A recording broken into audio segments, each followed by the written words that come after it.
¿Qué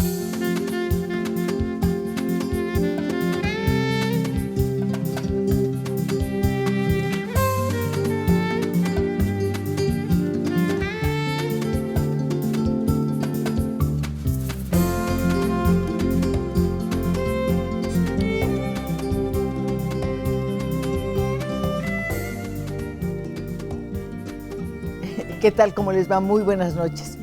Tengo que empezar por hacerles una confesión. Dudo mucho tener las suficientes palabras para presentar la magnitud y su importancia a quien es nuestro invitado de esta noche. Voy a tener que conformarme con decirles que es escritor, traductor, políglota, lingüista, comentarista en radio y televisión de asuntos de temas culturales. Desde luego es una persona que está muy cerca de la música, es especialista en ópera y toda su vida se ha dedicado al estudio de la Biblia. 4 universidades lo consideraron como uno de los 17 sabios del fin del siglo XX.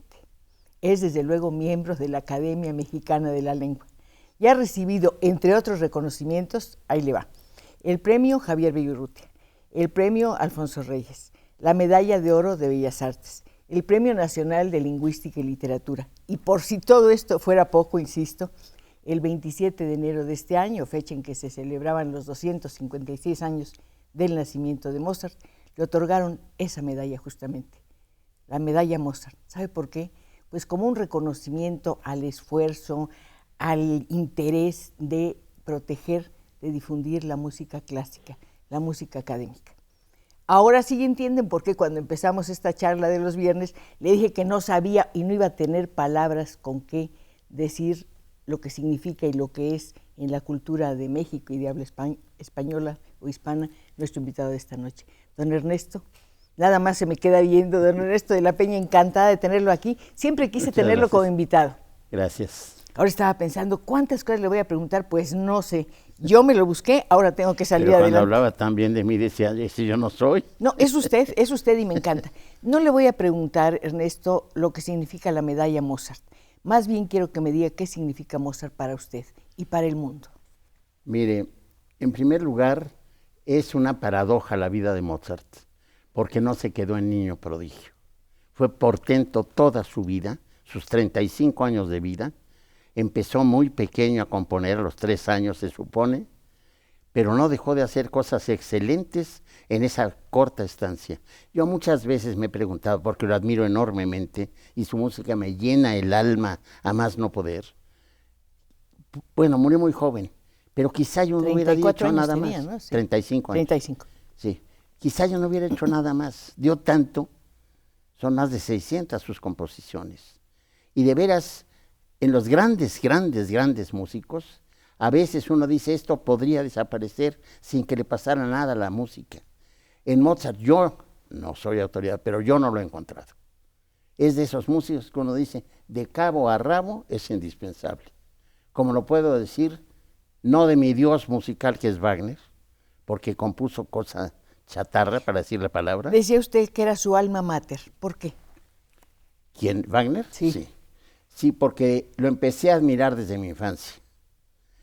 Y de varias maneras. La primera película que vi en mi vida, la vi en la biblioteca de mi casa, con una sábana, no había todos los dispositivos modernos. Y sonaba el proyector, el seguramente. Proyector Pathé Baby, que conservo todavía. ¡Qué maravilla! Era la película muda Sigfrido de Fritz Lang. Entonces yo estaba con la atención, la absorción en todo que pone uno de niño, viendo aquello, cuando se baña en la sangre del dragón y le cae la hojita, y ya sabía, porque mi papá me explicaba, que ahí lo iban a herir, y en el único punto vulnerable, como el talón de Aquiles, lo iban a matar. Eso nunca se me olvidó, yo debe haber tenido 8 años, más o menos. Porque es un compositor difícil, y sobre todo difícil para los niños. Aquí la imagen lo condujo usted y su padre, ¿no? Sí, y mi padre, claro. Y oíamos mucha música desde niños. La virtud fundamental de mi padre como enseñante de música, él no era músico, él era abogado, era que a mi hermana y a mí, Lourdes es mi hermana muy querida, ya solo quedamos 2, fuimos 4, nos ponía a oír música, pero no nos obligaba. Había un cuartito que llamábamos estudio y ponía los discos de 78, por supuesto. Usted lo comentó y siempre traté de cerrar los ojos e imaginarme cómo era ese cuarto, cómo era la luz a la hora en que ustedes entraban y a qué olía. Siento que olía como a cera, a biblioteca. Era parte de la biblioteca. Olía a biblioteca, una gran biblioteca de humanidades clásicas sobre todo. Y se bajaban 7 escalones y había un cuartito que era el llamado estudio. Había un radio Zenith, que ya ni se acuerda uno de ellos, y discos de 78, que ahora suenan como chirimía, pero en fin, no tengo nada en contra de las chirimías. Pero son una joya actualmente. Pues sí, ¿no? Si los tuviera, pues ya no los tengo. Ya vimos mucha ópera, arias, por supuesto. Oímos el idilio de Tristán y Isolda, el segundo acto del dueto famoso, y empezamos así poco a poco. Pero le decía yo que mi papá nunca nos obligó. Si nos salíamos, nos dormíamos o no queríamos seguir oyendo, nunca nos regañó, por eso nos gustó.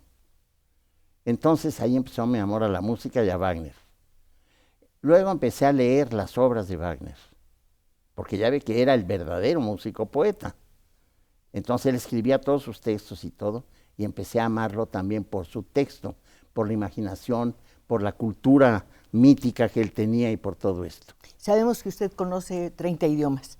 ¿En qué idioma leyó los textos de Wagner? Y originalmente en español. Ahora lo leo en alemán, por supuesto. ¿Ve? Pero primero en español. Una versión de la Nibelungo, que no lo sabría decir quién la hizo. Eran unos libritos así, el severianos largos, muy bonitos. Eran 4 tomitos, por la tetralogía. Y ahí pues yo tendría 11 años, cuando mucho. Y ahí empezó mi amor por él. Pero oíamos Mozart, oíamos la 40, me acuerdo. Imposible dejar de escucharla, ¿no? Imagínense nada más. Oíamos Beethoven, en fin. La discoteca que había, para entonces era una buena discoteca. Hoy sería absolutamente grotesca, porque ahora son unos acervos monumentales, ¿no? Desde que apareció primero el LP y ahora el CD. Bueno. Usted comentó en alguna entrevista que uno o dos de sus compositores predilectos, aparte de Wagner, por supuesto, eran Schubert y César Franck. César Franck me trae mucha nostalgia de mi adolescencia. Oía mucho la sinfonía en re menor de César Franck, oía la sonata en la, que es hermosísima, y como toda mi vida me he caracterizado por ser muy cursi. Ya somos dos, caray. Entonces, ¿sabe lo que me pasaba? Que era el espíritu romántico trasnochado, porque yo oía aquello, un amor porque había una leyenda que creo que ni siquiera es verdadera, leyenda real, de que Franck, ya viejo, se había enamorado de una muchacha y que no tuvo acceso a ella ni pretendió, y que compuso la sonata en la. Y entonces yo me imaginaba aquello. Yo era un chamaco, pero yo me imaginaba con la experiencia y el genio de Franck componiendo eso para una amada que no conocía. ¿Quién le descubrió a César Franck? Mi padre, siempre. O sea, la música es su padre. Cristina. Ajá. Yo hablo de mi papá, pero realmente era mi primo. Le voy a explicar rapidísimamente por qué. Cuando yo era muy pequeño, tenía poco más de 1 año, murió mi madre. Y mi padre se volvió a casar. Y entonces nosotros nos criamos con mi familia materna, de apellido Canale. Entonces mi madre era Muñoz Valenzuela y ellos eran Canale y Valenzuela, eran medios hermanos. Perdón la explicación genealógica. Es muy importante, claro. Bueno, entonces para mí mi familia y mi padre fue Eleazar Canale. Su padre fue el primero que me albergó en su casa junto con mis hermanos, y era el dueño de la gran biblioteca y todo esto. A él me dejó una semillita porque me quería mucho por ser yo el menor de todos. Y cuando yo tenía 6 años de edad, me enseñó a leer el alfabeto griego. No entendía yo ni papa de griego, pero lo leía de corrido. Y me daba mucho taco con mis amigos, ¿verdad? Escribía yo en español, pero con caracteres griegos. Imagínese. Y pensaban que yo era un sabio. ¿Quién se iba a imaginar que muchos años después usted iba a traducir del griego los evangelios de Lucas, de Marcos, de Juan y de Mateo? Sí, ya ve. Pues ahí comenzó, en aquellos que eran para usted como dibujos, ¿no? Las letras. Era un lenguaje secreto. Tenía para mí ese atractivo. yo escribo en esto y nadie lo puede leer más que yo. Bueno, obviamente mi tío, pero mi tío murió cuando yo tenía 7 y me lo enseñó a los 6. Y yo pensaba, esto es mi clave secreta, esto no lo puede penetrar nadie. Por eso también estudié quizá algunas otras cosas para que fueran de mi exclusiva propiedad. Eso habla muy mal de mí, pero en fin. Pésimo. Por supuesto que habla muy mal de usted. Yo imagino que muchas de las personas que están viendo este programa y acompañándonos tienen que recordar algo. Este espacio está totalmente abierto para que ustedes entren a través de nuestras líneas telefónicas. Yo les aseguro que muchas veces, bueno, casi todas las mañanas escucho los comentarios de don Ernesto en la radio, en la 94, sí. Y me darían ganas de detenerme y hablarle por teléfono para decirle cuánto le agradezco lo mucho que me ha enseñado a lo largo de los años con estos comentarios. Es que es tan importante la radio. Usted imagínese que muchas personas no habrán oído hablar o no habremos oído hablar de ciertos personajes y sin embargo logramos hacerlo porque hay un comentarista que dedica 5 o 10 minutos hablarnos de ese personaje que es un mundo. Sí, yo lo hago eso con mucho amor, con mucho entusiasmo en la medida en lo que yo puedo saber y lo hago desde hace muchos años. Yo trabajo para Imer desde hace unos 23 años más o menos y siempre con esas cápsulas, ahora ya tengo otras cosas. Ahora se comenta la ópera del Metropolitan, ¿verdad? La ópera del Metropolitan, transmitida por satélite los sábados, justamente mañana paso Hernani de Verdi. Ajá. Y también qué bueno que hable usted de eso, porque como me gusta tanto la ópera, la gente cree que solo me gusta la ópera, no, me gusta toda la buena música. Ya me enteré que le gusta el tango. Me fascina. ¿Por una cabeza? Y por una cabeza me encanta. Y la compasita y el choclo, y mi negro Julián, y de la vieja guardia, Rosita sí, claro. Quiroga. Ah, por supuesto, Pato. Pato, sí. Pato, ¿te peinas a la gomina? Sí. Y hoy sos luego, milonguero Mandria, y Maula, viejísimos, estamos antes de Gardel.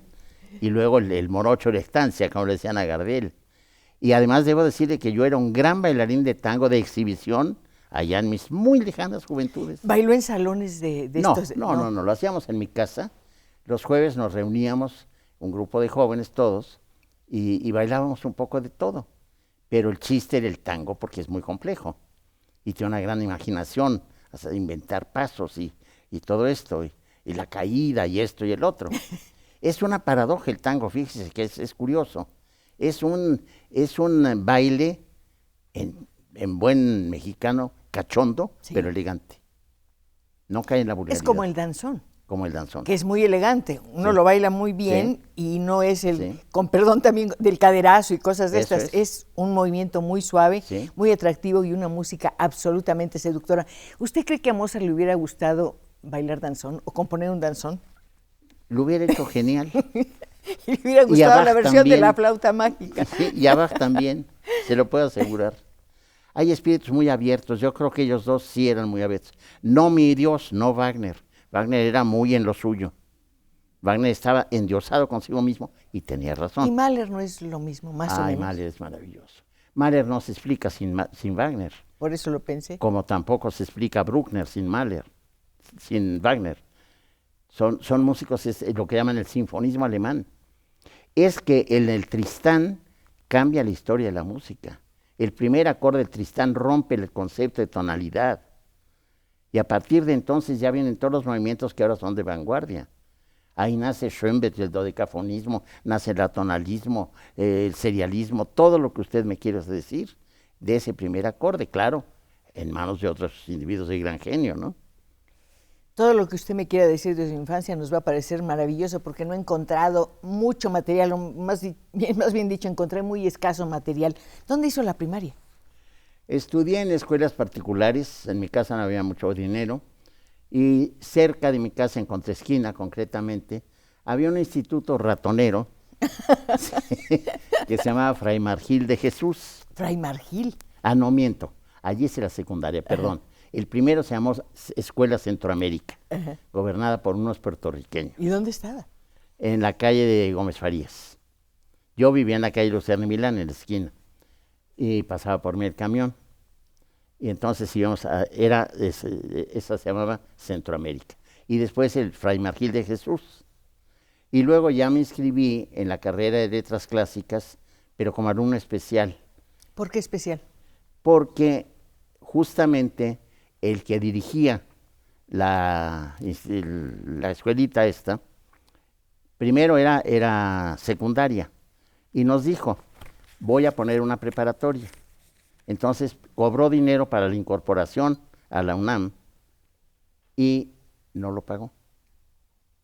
Llega el momento en que se acercan las clases, los exámenes, y no estaba incorporada, no la reconocía la SEP, mejor dicho.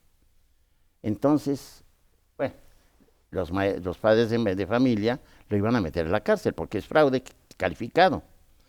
Hizo maroma y teatro este individuo, y entonces logró que en la prepa nacional nos examinaran de todas las materias del primero de preparatoria que habíamos cursado, a título de suficiencia en todas. Fue un tronadero espantoso, yo tuve la suerte de ser el único, eran 13 materias. Yo fui el único que no tronó ninguna. Pero entonces ya ahí moché mi carrera, mejor dicho, mis estudios, y como había la posibilidad, siendo alumno especial, una categoría su nombre lo indica, muy rara, de estudiar lo que uno quisiera en filosofía y letras, me inscribí en clásicas en filosofía y letras. Y también estudió filosofía. Estudié un poco de filosofía. Y filosofía de la ciencia, que eso me llamó mucho la atención. Sí, nada menos que con eso Carlos debe ser Gref Fernández. Cuéntenos de eso. Carlos Gref Fernández era un hombre de una bonomía y de una lucidez deslumbrantes. Se llamaba filosofía de la ciencia, pero realmente lo que enseñaba era teoría de los conjuntos, que entonces, le estoy hablando cuando yo tenía 18, 19 años, era una ciencia arcana, verdaderamente. Ahora ya es muy común, pero entonces no lo era. Y lo explicaba con una claridad meridiana. ¿Me podría decir exactamente de qué trataba eso, de los componentes? Bueno, la teoría de los conjuntos... O los conjuntos, perdón. Sí, lo indica el nombre. Se trata, si no recuerdo mal, porque yo no me dediqué a las matemáticas, de reunir cosas de signo similar y englobarlas, de hacer combinaciones y todo esto. Pero es una disciplina, si no me equivoco, a lo mejor estoy metiendo la pata porque ya se me olvidó, creo que la llaman álgebra de Boole también, si no estoy equivocado. Ahí sí me muevo en terreno muy pantanoso, porque ya olvidé esas cosas. Pero tuve la fortuna de que él fue mi maestro. Y en el momento en que me enseñaba lo entendía todo. Pero ya ve, se me olvidó todo. Qué interesantes y misteriosas son las matemáticas. Sí. Y pensar, por ejemplo, en las matemáticas en relación al funcionamiento del cerebro o a las exigencias de la música. Y hay otra cosa muy intrigante en las matemáticas. En la historia de los genios de las matemáticas hay una mayoría de jóvenes, hay muy pocos viejos, que descubren cosas maravillosas entre los 30 y los 40 años, o entre los 20 y los 30. Es notable eso. Notable, es decir, como que es un genio para cierta disciplina tan compleja y de tantas variedades como las matemáticas, que se da en gente muy aparentemente inmadura. También se dice que la poesía es un ejercicio de gente joven. Yo no lo creo. Bueno, eso sí es de toda la vida. Yo lo primero que hice en mi vida fue decir poesía, ni siquiera escribirla. ¿Declamaba? No, Dios me libre. No. Confiéselo, don Ernesto, ¿se compró alguna vez el declamador sin maestro por ahí en la calle? Lo padecí. Le voy a contar porque es jugosa la anécdota. Yo era muy chamaco, tenía unos 5 años, y por mi casa pasaban dos tipos de tranvías. Unos amarillos, la cima, y otros rojos, que eran, no me acuerdo qué otra ruta. Y me encantaban los tranvías rojos, porque los otros eran como bala, los amarillos, y estos no tenían su techito y todo. Y me encantaba, entonces me hincaba yo en un sillón que estaba en el hall de arriba de mi casa, esperar que pasara un tranvía rojo, que era mucho menos frecuente que los amarillos. Y cuando pasaba decía yo esto, ¿por qué? ¿Quién sabe? Mis cantos, lamentos en flor, la vida, tristeza, pasión. Eso fue lo primero. ¿Por qué decía eso? Pues porque soy demente, confeso. Me encantó imaginarlo hincado en el sillón, mirando pasar aquel tren rojo y repitiendo su Mis su primer cantos, texto. lamentos en flor, la vida, tristeza, pasión. Y tenía yo 5 años. Es decir, lo dije. Ya sabía yo escribir, pero lo dije. Y después lo escribió. No, se me quedó en la cabeza, nunca lo he escrito, fíjese. Sería muy interesante escribirlo con un lápiz amarillo. Para darle en la torre a los rojos. Ya nos están llegando llamadas. ¿Quiere usted saber lo que dicen las Claro. personas que nos acompañan y nos hacen favor de entrar en este estudio a través de nuestras líneas telefónicas? Rosario Romero dice, admiramos al maestro Ernesto de la Peña, es un iluminado viviente. Ay, qué Lo linda escuchamos todos los domingos en su programa de Música para Dios, de parte de la familia Romero Siliceo. Isauro Olvera, felicidades a la señora Pacheco por el invitado de honor que tiene hoy el doctor Ernesto de la Peña. Amalia Piño, felicito al escritor Ernesto de la Peña, gracias a Cristina por compartirnos la entrevista. Jesús Almaraz, quisiera preguntarle al señor Ernesto cómo inculcarle a la juventud el amor que tuvo él por el arte. Me permite una breve opinión, la primaria, Ernesto, la primaria. Mi primaria fue... Sí, ahí empiezan a inocularlo a uno de ciertos Realmente intereses. sí, pero yo creo que en mi caso específico fue más el ambiente de mi casa que lo que aprendí en las aulas. Le voy a decir por qué. El jefe de mi familia, mi tío Francisco Canale, medio hermano de mi madre, como ya le dije, era un sabio medieval. Era un gran médico, especialista en el corazón, pero al mismo tiempo era la época en que los médicos eran químicos. Entonces tenía un pequeño laboratorio de química.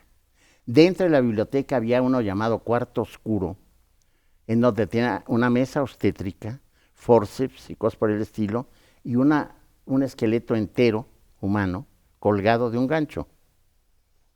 Y luego había un objeto nauseabundo, que era de barro, y era un vientre embarazado que se destapaba y estaba el feto adentro. Esas cosas lo dejan a uno muy marcado. Para un niño. Luego una gran biblioteca de humanidades clásicas, sobre todo. Un telescopio con el que yo vi desde mi propia casa hasta Saturno a mis 14, 15 años. Entonces era un universo. Yo no necesitaba salir de mi casa para tener pues una variedad enorme de cosas. ¿En ese momento ya había leído a Verne? No, a los 15, 16 empecé a leerlo. Pero antes de leer a Verne, empecé con Salgari. Ah, por supuesto, obligado. Y hasta la fecha me fascina. Y para mí fue una gran decepción enterarme, digo, hasta cierto punto de decepción. Salgari, en primer lugar, murió de hambre. Se suicidó, si no recuerdo mal, por hambre. Y los editores ganaron millones con sus obras. Pero precisamente desesperado por lo que diría Galdós, el arrastrado garbanzo, por eso hacía novelas eróticas dentro del Corsario Rojo y estas cosas, le ponía una parte así muy periculosa. Eso me decepcionó, pero pues tenía que ganarse la vida el pobre hombre. Ya de Salgari, que sí me lo leí, pero de forrito a forrito, empecé con Verne. Y leí mucho de Verne también. Y lo sigo amando profundamente. ¿Quién me iba a decir que tuvo que pasar mucho tiempo y que mi esposa María Luisa me arrancó de mi sillón y me llevó a conocer Europa ya bastante talludito? ¿Fue cuando fue a ver la taberna donde trabajaba Schubert? Fue en Sí. esa ocasión, Ajá. pero antes estuvimos antes o después no recuerdo, pero en el restaurante Verne, que es en la Torre Eiffel, el que está arriba, Imagínese. se llama Jules Verne, Sí. y ahí estuvimos. Estuvimos a medio, no estuvimos de noche porque no había lugares, sino en la tarde, pero comimos muy bien. Y además la visión debe ser, la vista debe ser Pues, formidable. esa pequeña aldea, ¿verdad? Sí. Usted comentaba que a Schubert le pagaban con cerveza y salchicha Sí. por escribir sus canciones. Estuvimos en la taberna, está por el ring. ¿Cómo es? ¿Cómo es la taberna? Es una taberna pequeña, si no recuerdo mal, se bajan 2 o 3 escalones para llegar a la entrada. Tienen conservado un piano vertical donde él tocaba. Tienen una efigie de él. Quizá es ya no me acuerdo si es un óleo, ya no lo recuerdo. Y y quizá alguna partitura. No lo tengo muy claro. Pero es un piano vertical común y corriente, y de ahí pues salieron casi todos los líderes.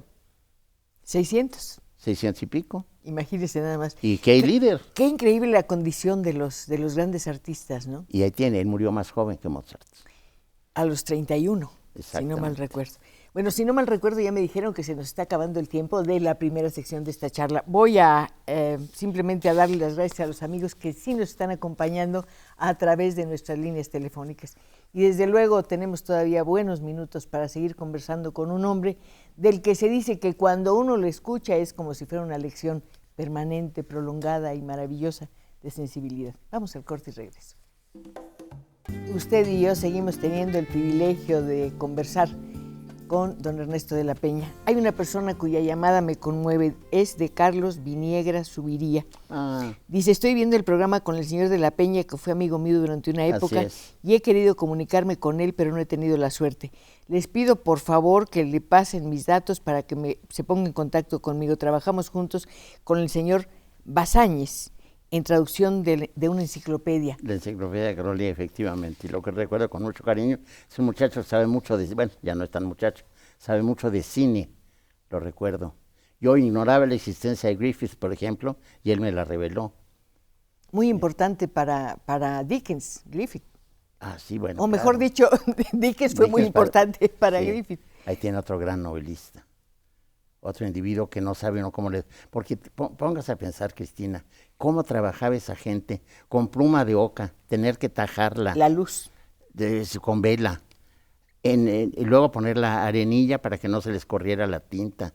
Y producían, y producían, y producían. No sé las novelas de Dickens a qué número lleguen, pero son fácilmente 30, 35. Pero hay una que usted, por lo menos, de la cual hizo la versión, que es La historia de las dos ciudades, que es uno de los libros más bellos que uno puede encontrar. Sí. Y Balzac, más de 80 novelas, La comedia humana. ¿Cómo le hacían? Y tiene teatro, y tiene una correspondencia muy abultada. Es que esa gente trabajaba de veras. A lo mejor el lugar común nos da la razón, o la respuesta, mejor dicho. Era un mundo menos veloz. Sí. Menos tintilante, digamos, ¿no? Menos distractor. Eso es. Una persona estaba en un lugar y podía seguir haciendo cosas, había menos ruido. Sí. Y la gente tenía derecho a ver algo que lamentablemente hemos perdido, la luz de las estrellas. Sí. La luz de las ciudades se las está comiendo. Por supuesto. Se los está comió. Se los está comió. Don Ernesto, hay muchas cosas de las que podemos hablar, de su trabajo como traductor y desde luego de su trabajo, bueno, como escritor, valdría la pena enormemente acercarnos a esto.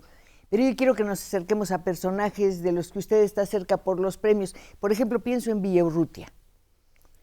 Bueno, Villaurrutia me gusta mucho como poeta, lo leí en la juventud, y lo que me gustó mucho era, y me gusta en general en los poesías, la poesía es muy rígida, no es nada más que baja la musa y el estro, no es cierto, es de una rigidez total, y que uno no encuentre un adjetivo y no pone cualquiera al azar, si verdaderamente se siente la poesía por adentro, que creo que es mi caso. Entonces, muchas veces no llega nunca el adjetivo, pueden pasar meses. Le voy a citar el caso de Rilke, que yo admiro profundamente. Usted lo tradujo además, ¿no? Yo lo traduje, sí. Rilke escribe la primera elegía de Duino en 1912, si no me equivoco, por ahí. Y esa inspiración que tuvo en ese momento se tarda 10 años para que regrese. Y entonces, en una sola noche de tempestad cerebral y de gloria para la poesía universal, escribe las restantes 9 de las elegías de Duino y todos los sonetos a Orfeo. ¿Por qué? Porque le llegó de pronto, dijo, fue un volcán en el espíritu, así lo definió Rilke. Entonces, yo he escrito poesía, bueno, primero la dije, como ya le conté, y le he seguido escribiendo.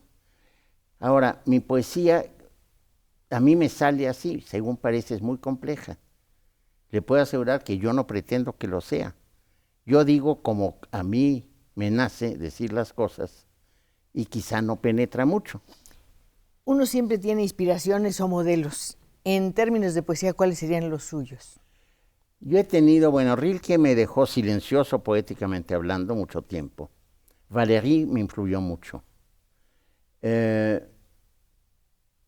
hay muchos contrastes. Bueno, Dante es de mis dioses también.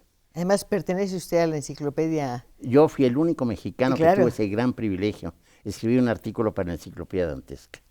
Que además está dedicado específicamente a estudiar a Dante. A Dante en México. Sí, en y analizarlo además. Sí, bueno, lo que pasó con él aquí. No fue mucho, por desgracia, pero en fin. Pero para mí es el poeta emblemático, no solo de la cristiandad, sino el poeta por antonomasia.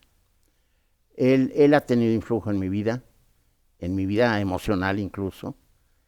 Y Rilke, Valéry, Hölderlin. Rabelais, Sí. digo, Baudelaire.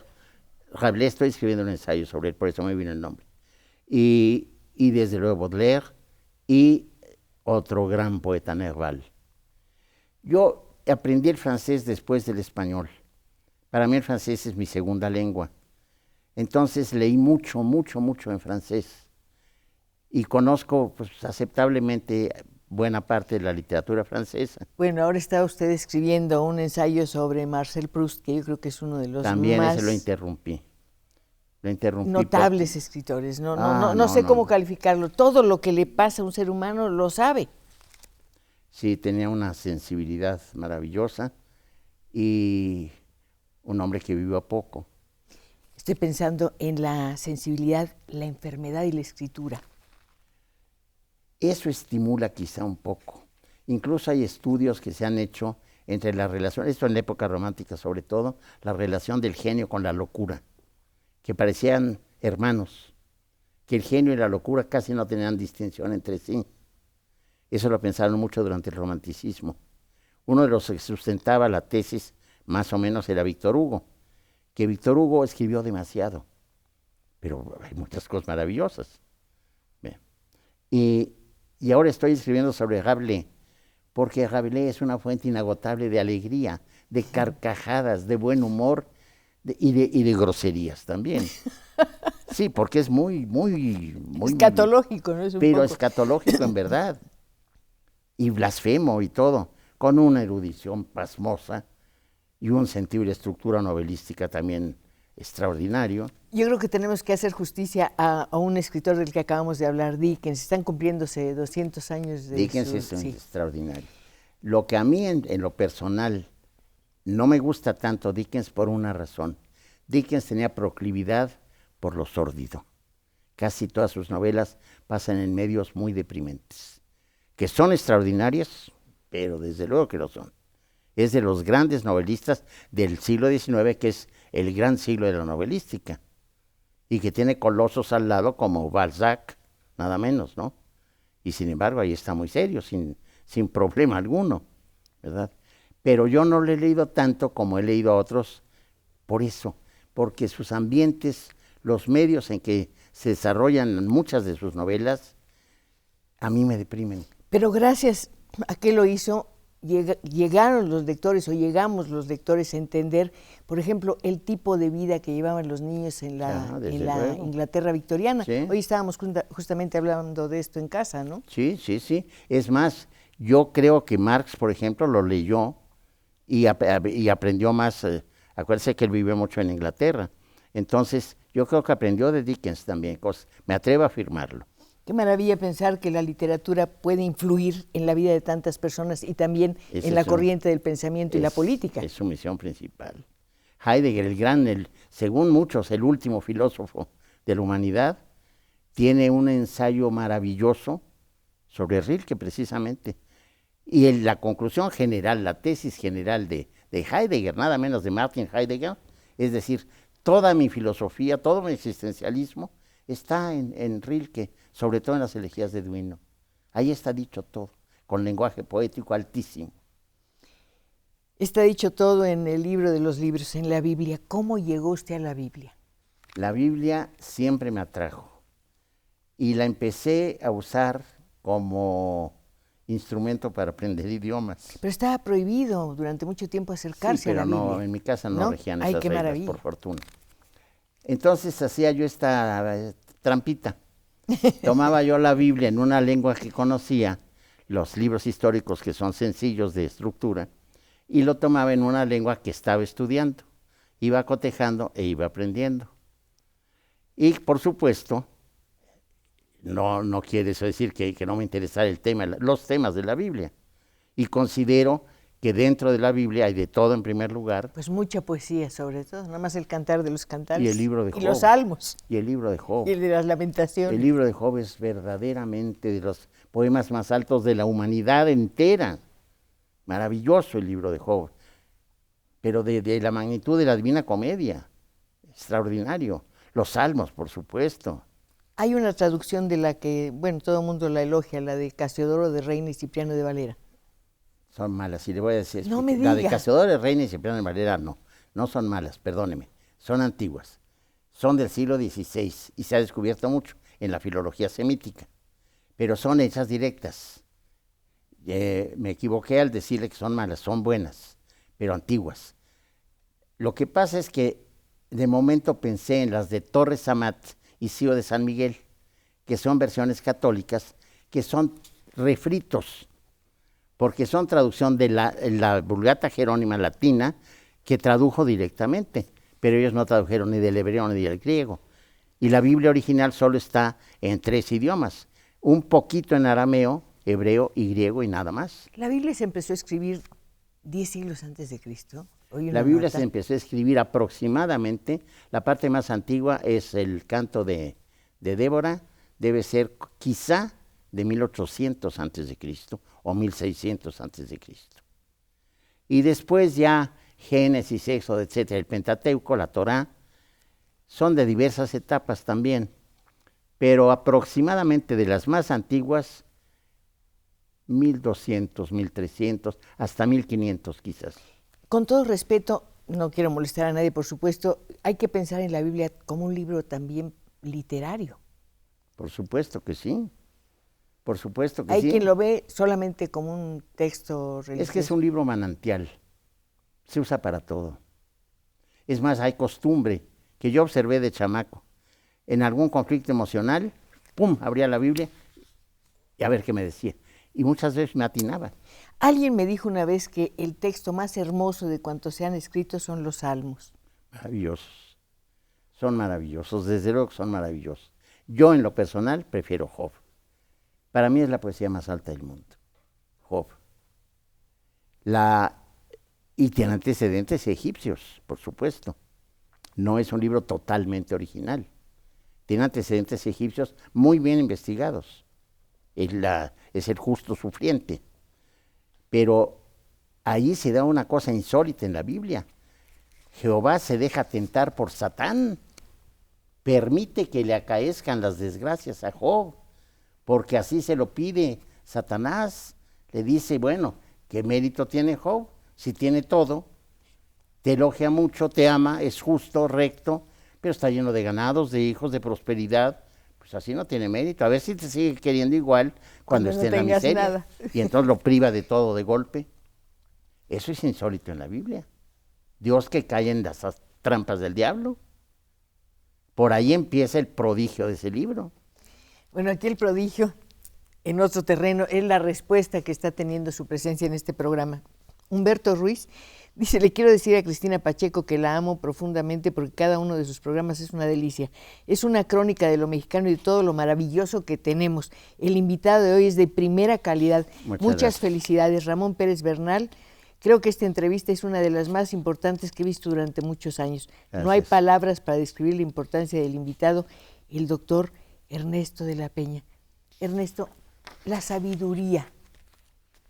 Mire, la sabiduría es una hipótesis de trabajo. Mientras más se estudia, menos se sabe. Es desesperante. No me diga eso, por favor. Es la verdad. Yo me pongo a estudiar lo más que puedo, con todas las energías que puedo, un punto cualquiera, y hay océanos ahí atrás, y se abre, y se abre, y se abre, y nunca se llega.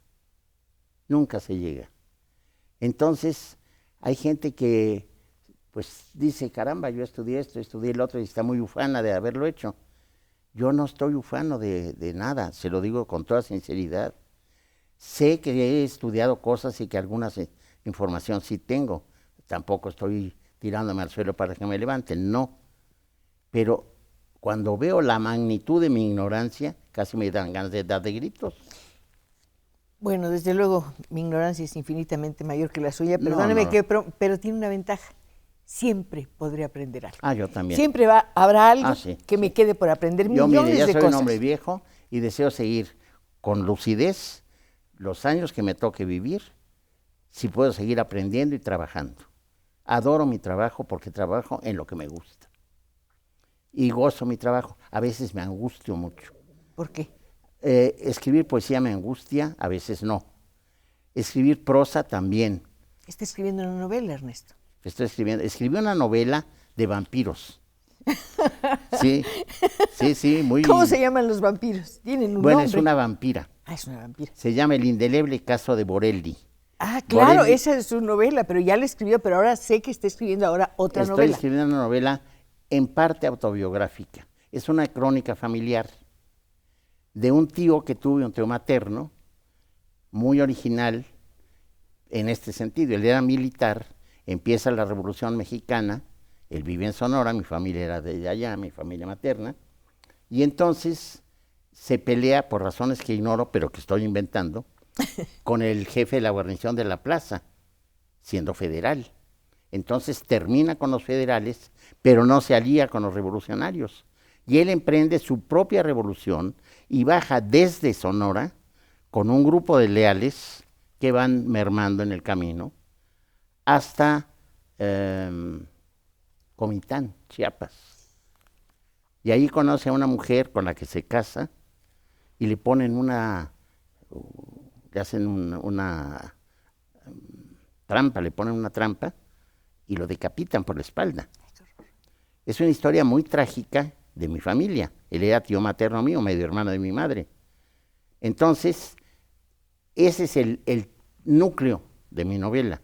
Pero en torno de ello están todos esos personajes, para mí maravillosos, que fueron mi familia materna, la que yo quiero con toda mi alma. Yo creo que todos los escritores, de una u otra forma, toman experiencias o personajes de la vida familiar. Es inevitable no hacerlo. Yo creo que sí, porque se lleva adentro, se lleva en la sangre.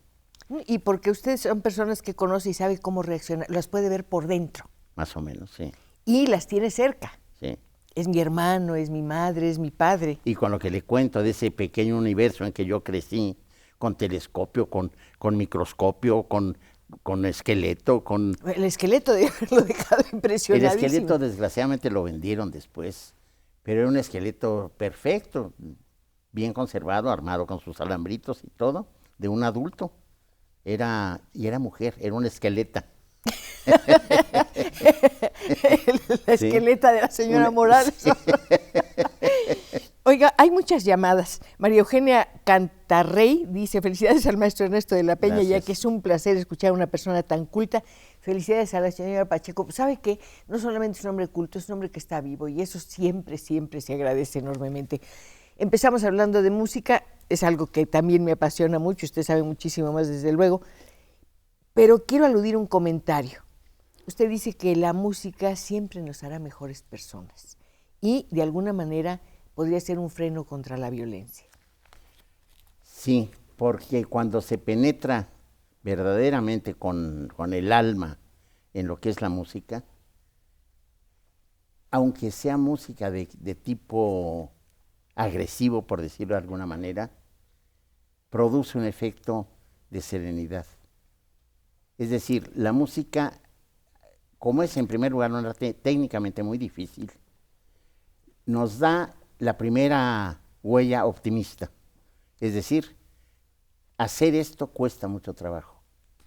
No es lo aparentemente sencillo que sentarse a escribir, que también es muy complicado, difícil. Ernesto, es muy Pero complicado. en el otro hay una técnica que hay que aprender. Lo malo de la literatura es que todo el mundo se siente como el Borras, ¿verdad? Dígamelo a mí. No digas. Y la música, en ese sentido, creo que nos hace mejores, porque es disciplinada, porque generalmente expresa los mejores sentimientos de cada Y compositor. tiene una ventaja que usted citó. Número uno, no tiene palabras. Llega a todas. Y es dos, ilimitada. cada quien interpreta como quiere. Sí. Sí. Yo puedo interpretar a Mozart exactamente como yo quiera Claro, o a quien claro. sea. Hasta la ópera, que tiene argumento y tema y todo, usted está oyendo otra cosa muchas veces, ¿por qué no? A lo mejor es un canto de amor de fulano por perengana, y en ese momento para usted no es un canto de amor triunfal, sino todo lo contrario. Pero además Una decepción amorosa. es un espectáculo absolutamente No, prodigioso. sí, fascinante. Su primera visión de la ópera en vivo y en directo, ¿cuándo sería? Cuando yo tenía unos 12, 14 años, vino a México un grupo de títeres, pero títeres grandes, que se llamaban I Piccoli di Podrecca. ¡Ay, qué bonito! Sí. Son famosísimos. Famosísimos. Sí, sí, sí. Y montaron el Don Pasquale Donizetti, abreviado para niños. Y yo estaba absorto. En Bellas Artes, en un escenario pequeño que acondicionaron allí. Y vi el Don Pasquale, que es deliciosa, es una ópera bufa, deliciosa. Y la abreviaron, le repito, para que no nos cansáramos.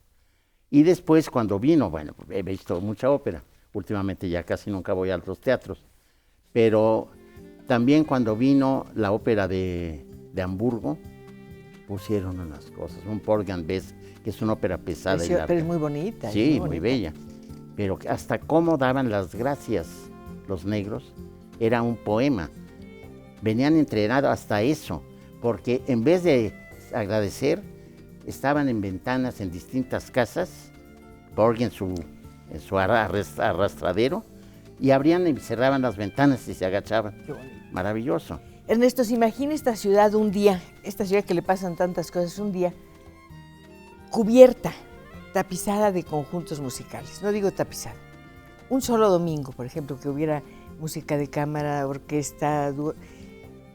¿Qué pasaría? La gente se dulcificaría, yo creo. Es muy difícil, yo creo, estar meditando un delito grave oyendo una buena obra musical.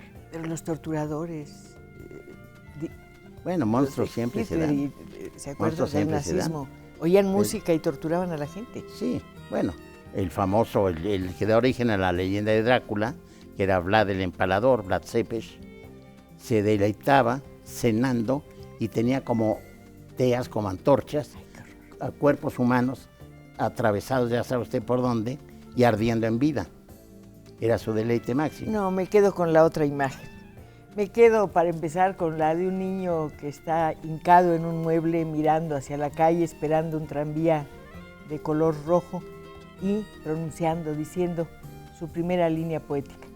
Una que nunca he escrito, pero que lleva escrita en la extraordinaria memoria que tiene Ernesto de la Peña. Ha sido una felicidad tenerlo aquí. También ya para mí, no Cristina. quiero que se vaya. Conste que ya me estaban dando ganas de estornudar. Muchas gracias. Nos vemos el próximo viernes para seguir conversando. Gracias, de verdad. Nuevamente. Gracias a usted.